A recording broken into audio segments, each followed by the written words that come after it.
ഇറാന്റെ പ്രത്യാക്രമണം എന്ന് പറയുന്നത് അമേരിക്കയും ഇസ്രയേലും പ്രതീക്ഷിക്കുന്നതിനപ്പുറത്തേക്കാണ്. കൃത്യമായിട്ട് പറഞ്ഞാൽ ഒമാൻ്റെ അതുപോലെ തന്നെ ഖത്തറിൻ്റെയൊക്കെ തീരപ്രദേശങ്ങളിൽ ആക്രമിക്കുന്നു. കാരണം ഓയിൽ ടാങ്കറുകളൊക്കെ അവിടെ നിൽക്കുകയാണെങ്കിൽ അതിനെ നശിപ്പിക്കാൻ വേണ്ടിയിട്ടുള്ള ആക്രമണമാണ് ഇറാൻ നടത്തുന്നത്.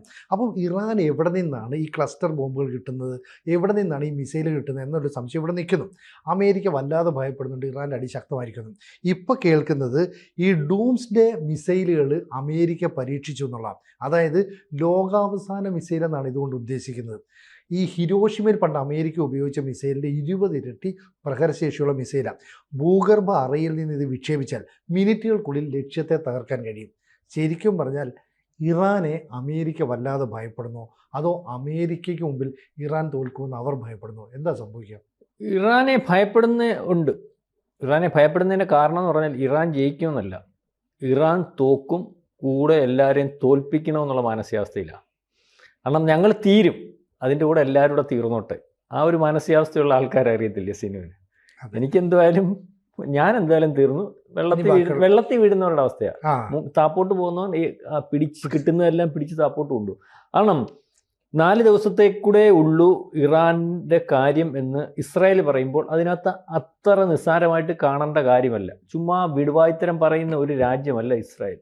ഇസ്രായേൽ അങ്ങനെ പറയണമെങ്കിൽ ഇസ്രായേലിന് ബോധ്യമായിട്ടുണ്ട്, ഒന്നുകിൽ അവരുടെ ആയുധം ശേഖരം തീർന്നിട്ടുണ്ട്, അല്ലെങ്കിൽ ആയുധങ്ങൾ ഉപയോഗിക്കാൻ പ്രാപ്തമല്ലാത്ത രീതിയിൽ ഇറാൻ ആയിട്ടുണ്ട്, അല്ലെങ്കിൽ ഇറാന് യുദ്ധം ചെയ്യാൻ പറ്റാത്ത അവസ്ഥയിലേക്ക് ഇറാനെ തീർത്തിട്ടുണ്ട് ഇസ്രായേൽ. അല്ലെങ്കിൽ ആ തീർക്കുന്നതിന് വേണ്ടി 4 ദിവസം കൂടി മതി. അതായത് നമ്മൾ കഴിഞ്ഞ ദിവസങ്ങളിൽ പരിശോധിക്കുമ്പോൾ ഇറാൻ അമേരിക്ക യുദ്ധം എന്ന് പറയുമ്പോൾ, ഇറാനല്ല, ഇസ്രായേൽ അമേരിക്ക സംയുക്തമായിട്ട് ഇറാനെ ആക്രമിക്കുമ്പോൾ ഇതിനകത്ത് അവർ ഘട്ടം ഘട്ടമായിട്ടാണല്ലോ ഒരു രാജ്യത്തെ യുദ്ധത്തിനകത്ത് എങ്ങനെ ഇല്ലായ്മ ചെയ്യണമെന്നുള്ള രീതിയിൽ തന്നെ യുദ്ധം ചെയ്യുന്നത്. അപ്പം ലോഞ്ച് പാഡുകളും സൈനിക കേന്ദ്രങ്ങളും സൈനിക താവളങ്ങളും പ്രധാനപ്പെട്ട നഗരങ്ങളും അല്ലെങ്കിൽ കമ്മ്യൂണിക്കേഷൻ സിസ്റ്റങ്ങളും, അതായത് ഇൻ്റർനെറ്റ്, അല്ലെങ്കിൽ എല്ലാം തകർത്തുകൊണ്ടാണ് പോകുന്നത്. അതായത് ചിട്ടയായിട്ട് അങ്ങനെ തകർത്തുകൊണ്ട് പോകുന്ന ഒരു രീതിയുണ്ട്. അല്ലെങ്കിൽ ഇത്രയും വലിയൊരു രാജ്യത്തെ ഇത്രയും വലിയ ബാലിസ്റ്റിക് മിസൈൽ ശേഖരവും ആയുധ ശേഖരവും അല്ലെങ്കിൽ പട്ടാളത്തിൻ്റെ അറിയാമല്ലോ, എണ്ണം വളരെ കൂടുതലാണ്, സംവിധാനവും ഒക്കെ ഉള്ളിടത്ത് തോൽപ്പിക്കാൻ അല്പം പാടാ. അതുകൊണ്ട് തന്നെ അത് ചിട്ടയായിട്ട്, അതുകൊണ്ട് അതിന് 4 ദിവസം കൂടി മതി എന്ന് പറഞ്ഞാൽ. ഇപ്പം മിസൈൽ വാരി വരിച്ചിട്ടതുപോലെ ഇപ്പം അവസാനം വരുന്ന മിസൈലുകൾക്ക് സിനുജി പറഞ്ഞതുപോലെ ക്ലസ്റ്റർ ടൈപ്പ് മിസൈലുകൾ അല്ലെങ്കിൽ ബാലിസ്റ്റിക് മിസൈലുകൾ, ഇതിനൊക്കെ ഇറാന്റെ സാങ്കേതിക വിദ്യയ്ക്കോ ഇറാൻ ഒരിക്കലും കണ്ടുപിടിച്ചിട്ട് ഉണ്ടാക്കാൻ സാധിക്കുന്നതോ ആയിട്ടുള്ള പെർഫോമൻസും അല്ലെങ്കിൽ അത്തരത്തിലുള്ള ആയുധങ്ങളും അല്ല. ഇതിൻ്റെ പുറകിൽ സാങ്കേതികമായിട്ട് ഉയർച്ചയിലുള്ള അത്തരത്തിൽ ആയുധങ്ങൾ നിർമ്മിക്കാൻ സാധിക്കുന്ന ചൈനയുടെയും റഷ്യയുടെയും ഒക്കെ കൈയുണ്ട്, അല്ലെങ്കിൽ അവരുടെ ആയുധങ്ങളാകാം എന്നുള്ള ആശങ്കയുണ്ട്. അതായത് മാരക പ്രഹരശേഷിയുള്ള ആയുധങ്ങൾ ഇറാൻ ഇപ്പൊ അവസാന നിമിഷത്തിലേക്ക്, അല്ലെങ്കിൽ യുദ്ധം ഒരു 6-ാം ദിവസം 7-ാം ദിവസം ആയപ്പോഴത്തേക്ക് വന്നു. അതിനകത്ത് ഏറ്റവും അമേരിക്കയ്ക്ക് ഭീഷണിയായത്, അല്ലെങ്കിൽ നിങ്ങൾ ഈ പറഞ്ഞ ഡൂം ഡോം മിസൈൽ അല്ലേ, ആ ഡൂം ഡോം മിസൈൽ അല്ലെങ്കിൽ പരീക്ഷിക്കേണ്ട ഒരവസ്ഥ, ഇപ്പൊ പരീക്ഷിക്കേണ്ടതിന് അല്ലെങ്കിൽ പരീക്ഷിച്ച് കാണിക്കേണ്ട ഒരവസ്ഥ എന്ന് പറഞ്ഞാൽ, കഴിഞ്ഞ ദിവസം അറിയാമല്ലോ ഖത്തറിലല്ലേ, ഖത്തറിൽ ഒരു എയർ ഡിഫൻസ് സിസ്റ്റം റഡാർ സംവിധാനം തകർത്തിട്ടുണ്ട്. അപ്പൊ നമ്മളെല്ലാം ചർച്ച ചെയ്താണ്.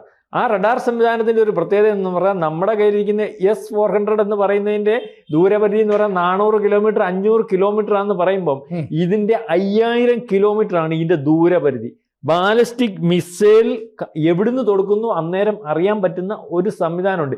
ഇതിനെ തകർക്കണമെങ്കിൽ അത്തരത്തിലൊരു മിസൈൽ വേണമല്ലോ. അതിനെ തകർത്തിരിക്കുന്നു ഇറാൻ.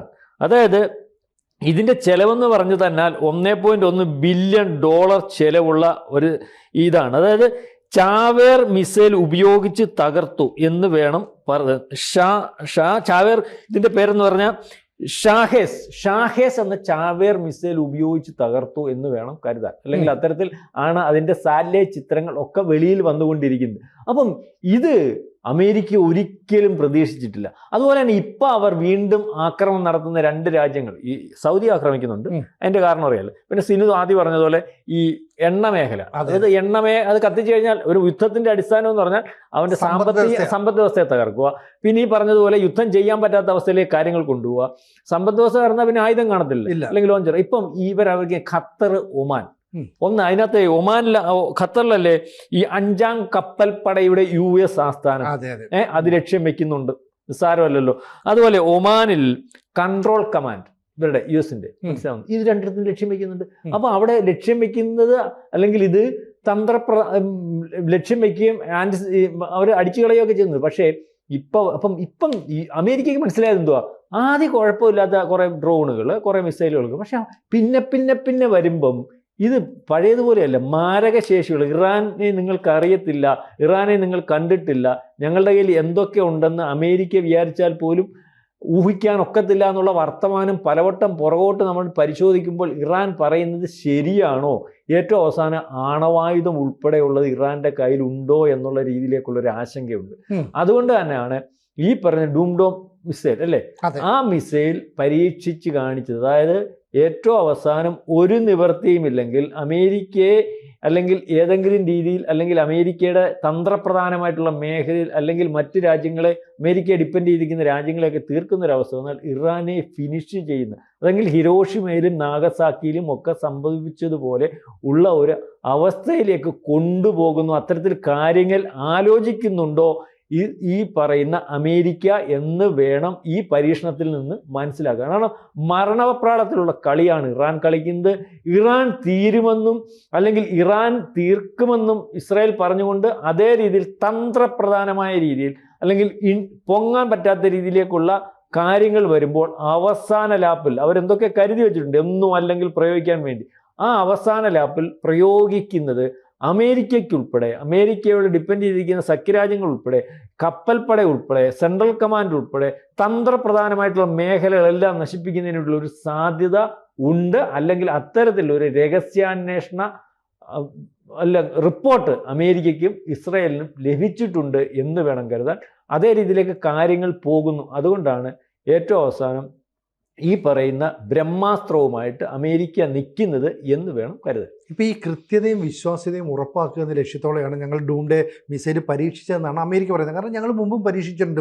പക്ഷേ ഇപ്പോൾ ഈ ആണവായുധം പരീക്ഷിക്കണമെങ്കിൽ അതിന് കൃത്യമായൊരു ഉദ്ദേശമുണ്ട്.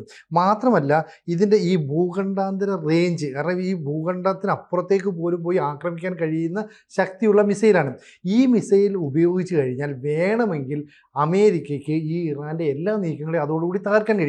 പക്ഷേ ഇപ്പോൾ അമേരിക്ക രക്ഷപ്പെടുന്നത് എന്താണെന്ന് വെച്ചാൽ അമേരിക്കയ്ക്ക് പാകിസ്ഥാനിൽ വ്യോമത്താവളങ്ങളുണ്ട്. അമേരിക്കയ്ക്ക് പാകിസ്ഥാനിൽ ഒരുപാട് സൈനിക താവളങ്ങളുണ്ട്. എന്തിനും ഈ കിരാന ഹിൽസ് എന്ന് പറയുന്ന അവിടെയാണ് പാകിസ്ഥാൻ അവരുടെ ആണവായുധം സൂക്ഷിച്ചു വെച്ചേക്കുന്നത്. സത്യത്തിൽ പാകിസ്ഥാൻ ആണവായുധം ഉണ്ടാക്കിയോ എന്നത് സംബന്ധിച്ച് ഇപ്പോഴും വ്യക്തതയില്ല. ആകെ ആണവായുധം ഉണ്ടെന്ന് അവർ പറയുന്നു. അങ്ങനെയാണെങ്കിൽ ആ ആണവായുധത്തിൻ്റെ കസ്റ്റോഡിയൻ അമേരിക്ക നാളെ ഈ പാകിസ്ഥാനിൽ നിന്ന് എടുത്തേച്ച് ഈ ആണവായുധം ഇറാന് നേരെ പ്രയോഗിക്കാം, എന്നിട്ട് അത് പാകിസ്ഥാന് ചെയ്തതെന്ന് പറയാം. കാരണം പാകിസ്ഥാനും ഇറാനും തമ്മിൽ എത്രയോ കാലമായിട്ട് ശത്രുപക്ഷത്ത് നിൽക്കുന്ന രാജ്യങ്ങളാണ്. അപ്പോൾ അമേരിക്ക അത്തരം തന്ത്രപരമായ ഒരു നീക്കം നടത്തുന്നു. ഇവിടെ ഇറാനെ സംബന്ധിച്ചിടത്തോളം ഇറാൻ യുറേനിയം സമ്പുഷ്ടീകരിച്ചിട്ടുണ്ട്. അത് 60% എത്തി. അത് 90%-ലെത്തിയാൽ ഇവർക്ക് ആണവായുധം നിർമ്മിക്കാമെന്നാണ് പറയുന്നത്. പക്ഷേ ഈ ഉള്ള ഇത് വെച്ചിട്ട് ഏതാണ്ട് 450 കിലോഗ്രാം സമ്പുഷ്ടീകരിച്ച യുറേനിയം ഉണ്ടെന്നും അത് വെച്ച് 10 ആണവായുധം വരെ നിർമ്മിക്കാൻ കഴിയുമെന്നുമാണ് ഇന്റർനാഷണൽ അറ്റോമിക് എനർജി ഏജൻസിയുടെ പഠനത്തിലൂടെ വ്യക്തമായത്. അതുകൊണ്ട് ഇവർ ആണവായുധം ഉണ്ടാക്കിയില്ലെന്ന് എന്താ ഉറപ്പ്? അപ്പോൾ ഓരോ തവണയും അമേരിക്ക വെല്ലുവിളിക്കുമ്പോൾ അയത്തുള്ള അലി ഖമനി എന്ന് പറയുന്ന അവിടുത്തെ നേതാവ് അയാൾ പറയും ഞങ്ങൾ തിരിച്ചടിക്കും, ഞങ്ങൾക്ക് പേടിയൊന്നുമില്ല. എന്തുകൊണ്ടാണ് പേടിയില്ലെന്ന് പറഞ്ഞത്? ഞങ്ങളുടെ ഈ ആയുധം ഉള്ളതുകൊണ്ടാണ്.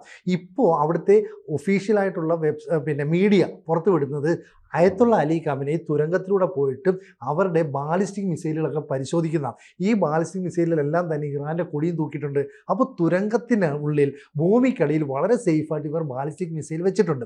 ഇറാനൊരു നല്ല വ്യോമസേനയില്ല, അതുകൊണ്ട് അവർ ചെയ്യുന്ന മിസൈൽ ഉപയോഗിച്ച് ആക്രമണം നടത്തും. അപ്പോൾ ഈ മിസൈലുകളുടെ വലിയ ശേഖരമുണ്ട്. അതുകൊണ്ടാണ് അമേരിക്ക ഇടയ്ക്കിടയ്ക്ക് പറയുന്നത് അവരുടെ മിസൈൽ സൂക്ഷിച്ചിരിക്കുന്ന മേഖലയിൽ ഞങ്ങൾ ആക്രമണം നടത്തി. ഇല്ല, ഈ മിസൈൽ ഇപ്പോഴും അവിടെയുണ്ട്. പക്ഷേ അതൊന്നും അവിടുന്ന് വിക്ഷേപിക്കാൻ കഴിയുന്നുണ്ടോ, അത് അന്തിമ പോരാട്ടത്തിലേക്ക് മാറ്റി വെച്ചിരിക്കുകയാണ്, ഇതൊന്നും തന്നെ നമുക്ക് വ്യക്തമല്ല. അമേരിക്കയ്ക്ക് അതുകൊണ്ട് കൃത്യമായ ധാരണയുണ്ട്. 4-5 ദിവസത്തേക്ക് ഇനി യുദ്ധം നീളുകയുള്ളൂ. അന്തിമ പോരാട്ടം എന്ന് പറയുന്നത് ബോംബും മിസൈലും ഉപയോഗിച്ചിട്ടുള്ള ആയിരിക്കില്ല, ആണവ പോർമുന ഘടിപ്പിച്ച ബാലിസ്റ്റിക് മിസൈൽ ഉപയോഗിച്ചുള്ള ആക്രമണം. ഇത് അമേരിക്കയ്ക്ക് വലിയ പ്രത്യാഘാതം ഉണ്ടാക്കും. അതുകൊണ്ടാണ് ഇപ്പോൾ അമേരിക്ക ഈ ആണവായുധം പരീക്ഷിച്ചത്. അപ്പം ഈ ഹിരോഷിമയിൽ ഉപയോഗിച്ചതിൻ്റെ 20 ഇരട്ടി പ്രഹരശേഷി ഉണ്ട് എന്ന് പറയുമ്പോൾ ഇറാൻ എന്ന് പറയുന്ന രാജ്യത്തെ തന്നെ തീർക്കാൻ അത്രയും കൊണ്ട് സാധിക്കും. അപ്പം ആദ്യം ഇറാൻ ആണവായുധം ഉപയോഗിക്കുമോ ഇനി അമേരിക്ക ആണവായുധം ഉപയോഗിക്കുമോ എന്നുള്ളൊരു സംശയത്തിലേക്കാണ് കാര്യങ്ങൾ നീങ്ങുന്നത്. അതെ അതെ, അതിനകത്ത് ഇപ്പം ഏതായാലും മരണോപ്രാളത്തിലാണ് ഇറാൻ. അതെ, എന്തും സംഭവിക്കാം. അതെ. അത് ഇറാന്റെ അവസ്ഥ മനസ്സിലാക്കി ഒരുപക്ഷെ ഇസ്രായേലും അമേരിക്കയും നിൽക്കുന്നു, അല്ലെങ്കിൽ അത്തരത്തിൽ പെരുമാറുന്നു എന്ന് വേണം കരുതാൻ. അന്തം വിട്ടവൻ എന്തും ചെയ്യും. കൂടുതൽ വാർത്തകളും വിശേഷങ്ങളും നിങ്ങളിലേക്ക് എത്താൻ ABC മലയാളം സബ്സ്ക്രൈബ് ചെയ്യുക, ബെൽബട്ടനും അമർത്തുക.